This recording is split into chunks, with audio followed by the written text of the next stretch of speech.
देखिए, हम लोग तो इस वक्त बिहार में जो हमारी लोकल इकाइयां हैं उसको हम डिसॉल्व कर चुके हैं और पार्टी को नए तेज और मजबूती से आगे कदम बढ़ाने हैं। हमारी कई चीज़ें और बाकी थी। इलेक्शन जीत और हार के बाद हमारी समीक्षा भी नहीं हो सकी थी, असेसमेंट, चूँकि इस दरमियान में कई प्रोग्राम पे इधर पे हो गए, तो असेसमेंट की बैठक भी हमारी है और आगे किस तरह से संगठन को बनाया जाए और पार्टी को कैसे बेहतर बनाया जाए उसके लिए भी मशवरे का प्रोग्राम है। इसलिए ये प्रोग्राम जो हमारा है इसमें हम सिर्फ जिलाई सतह के जो डिस्ट्रिक्ट लेवल के हमारे लीडर्स हैं उनको बुलाया गया है और अनकरीब हम लोग ग्रास रूट लेवल तक जो हमारे वर्कर हैं बहुत जल्द हम लोग उसका भी जलसा करेंगे।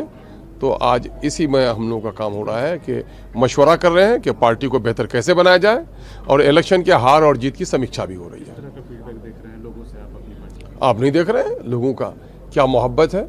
लोगों को ये शिकवा है हमारे लोगों के, बहुत पहले हम लोगों को बैठ जाना चाहिए था, लेकिन उनको बताया गया कि पार्टी के सामने में कई वहाँ महाराष्ट्र में इलेक्शन थे, तेलंगाना में इलेक्शन थे, बंगाल में इलेक्शन था, रमज़ानुल मुबारक के दिन थे, कई चीज़ें ऐसी थी जो आड़े आई जिसकी वजह से देर हुई। लेकिन पार्टी के एक एक कारकुन पूरी मजबूती और तवानाई के साथ पार्टी के साथ जुड़े हुए हैं और बैरिस्टर असदुद्दीन ओवैसी का जो पैगाम है वो पैगाम जन जन तक पहुँचे, कन कन तक पहुँचे, पार्टी मजबूत हो, उसके लिए सब लोग संकल्प ले रहे हैं। अच्छा, आने वाले वक्त में बिहार में 10 सीटों के चुनाव होने हैं, एमएलसी सीटों के, आप कैसे देख रहे हैं अपनी पार्टी को? क्या गठबंधन की गुंजाइश बन रही है महागठबंधन में आप लोग? देखिए, हम लोगों ने तो पिछले दिनों में भी राज्यसभा के इलेक्शन में भी कहा था सेकुलर विचारधारा के लोगों से कि मजबूती से लड़ना है, अगर वाक़तन फासिस्ट कुव्वतों से तो अपने सफ़ों में इत्तेहाद पैदा कीजिए और हमारा समर्थन दीजिए। लेकिन उस वक्त तेजस्वी साहब ने कहा कि नहीं, इस वक्त हमारा साथ दीजिए, आगे आपका ख्याल रखेंगे। तो अब मौका उनको आया है कि उनको हमारा ख्याल रखना चाहिए। तो उम्मीद है कि 10 सीटों में जो है महागठबंधन की तरफ से अगर लड़ी जाएंगी सीटें तो उसमें आप लोगों को भी जगह बनेगी, बननी चाहिए, हम लोग तो ये उम्मीद रखते हैं। अच्छा, मदरसों को लेकर के जो है बिहार सरकार की तरफ से नोटिफिकेशन जारी किया गया है जांच को लेकर के कि समिति बनाई जाएगी और मदरसों की जांच की जाएगी, आप कैसे देख रहे हैं इसको? मैंने कहा मदरसा और संस्कृत दोनों के बारे में हमने सुना है। मैं ये कहता हूँ department of education, minister of education जो अफसर हैं, जो सेक्रेटरीट में जो उसका विंग है, वो इसी काम के लिए है कि बिहार के एजुकेशन को बेहतर बनाया जाए। तो जांच करना ये बड़ा मसला नहीं है, जांच का काम तो हर दिन होता रहता है, कोई नई बात नहीं है। यह और बात है जब मदरसे का नाम आता है, मौलवी का नाम आता है तो कुछ लोगों को वो घबराहट सी हो जाती है। घबराने की कोई ज़रूरत नहीं है। हमारे मदरसे बेहतर तौर पर चल रहे हैं, उसको और बेहतर बनाने की कोशिश की जा रही है। हम उम्मीद करते हैं कि बोर्ड अपनी जिम्मेदारी को अदा करे और हमारे रहनुमा ठीक से अदा करें तो मदरसे की हालत को हम लोग बेहतर बना सकते हैं। कुछ मदरसे जो है वो प्राइवेटली भी चलते हैं, अपने सेल्फ फंडिंग से काम करते हैं, उनको लेकर के आप क्या देख रहे हैं, उनका फ्यूचर क्या देखते हैं? मैं कह रहा हूँ कि प्राइवेट इदारों के चलाने का हक है और इसलिए उस पर कोई कदगन नहीं लगेगी। अभी सुप्रीम कोर्ट ने भी फैसला दिया है कि लोगों को अपने आस्था के मुताबिक अपने प्राइवेट इदारे चलाने का हक है, उसमें सरकार का हस्तक्षेप मुनासिब नहीं है। तो देख रहे हैं कि वो एस्टैब्लिश रहेंगे? यकीनन रहेंगे, यकीनन रहेंगे।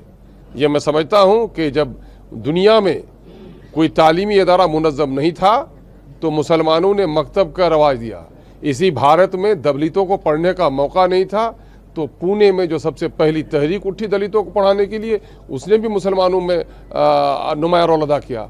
और तालीम, चूँकि हमारा मामला ही इल्म से रहा है, ये और बात है कि मुसलमान इस वक्त तालीमी एतबार से पीछे हो गए हैं, लेकिन तालीम का शम्मा रोशन करने में कभी भी कोई आंधी हमारा मुकाबला नहीं कर सकती। अच्छा, बिहार के लॉ एंड ऑर्डर को कैसे देख रहे हैं? लगातार जो है इनकाउंटर का दौर चल रहा है, देखे जा रहे हैं, आप कैसे देख रहे हैं? यकीनन है कि लॉ एंड ऑर्डर फेल है हर जगह। ऑफिसों में करप्शन है, सड़कों पे चलना बेटियों को मुश्किल हो गया है, हर तरफ डाकाजनी है। तो मैं तो ये कहूँगा कि लॉ एंड ऑर्डर का मसला तो अपनी जगह है ही। कल तक चोर डाकू जितना नहीं लूटते थे, आज उससे ज़्यादा इनके अफसर लूट रहे हैं।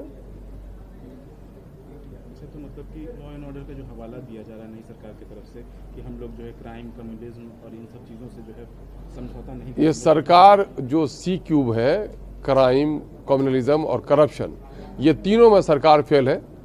करप्शन का मामला है कि इससे ज़्यादा पहले करप्शन को ही नहीं हुआ।